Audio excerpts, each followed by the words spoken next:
আসসালামু আলাইকুম। আশা করি ভালো আছেন সবাই। মাসিকের সময় যে ব্যথাটা সেটা কেন হচ্ছে সেই মেকানিজম তো আমি আপনাদের সাথে শেয়ার করেছি। এখন ব্যথাটা কমানোর জন্য আমরা কি করতে পারি?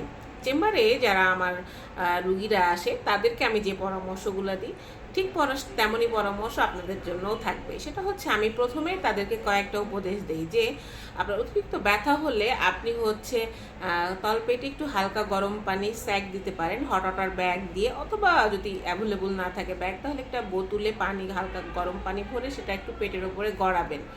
এছাড়া আপনি যখন শুয়ে থাকবেন তখন আপনার পা দুইটা বালিশের ওপরে একটু উঁচু করে রাখবেন।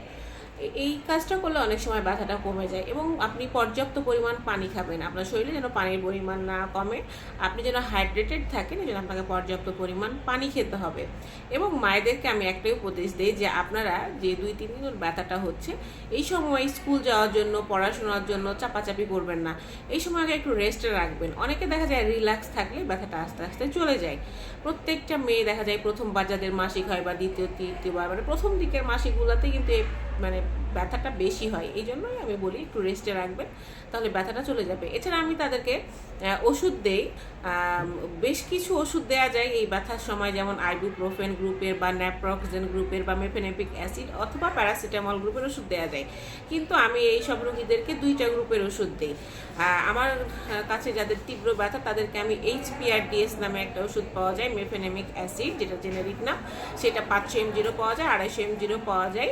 আমি এটা একটা করে সকাল দুপুর রাত দিনে হচ্ছে 3 বেলা 2 থেকে 3 দিন দিই। এছাড়া এটা বাদ দিয়েও অনেকের ক্ষেত্রে আবার আমি নাপা এক্সট্রা বা নাপা এক্সটেন অর্থাৎ প্যারাসিটামল গ্রুপের ওষুধটা দিয়ে থাকি। দেখা যায় এতে রোগী আরাম অনুভব করে। তো আমি আপনাদেরকে একটাই কথা বলবো যে আমি যে পরামর্শগুলো দিলাম এগুলো মেনে চললে দেখা যাবে যে আপনার ব্যথা আস্তে আস্তে চলে গেছে। এবং এই সময় যেটা হয় মাথা ব্যথা এবং হচ্ছে যে আপনার ব্যাকের দিকে ব্যথা, এই সব কিছুই কিন্তু এই ওষুধেই যাবে। ধন্যবাদ। ফলো দিয়ে পাশে থাকবেন, আমার জন্য দোয়া করবেন। আল্লাহ হাফেজ।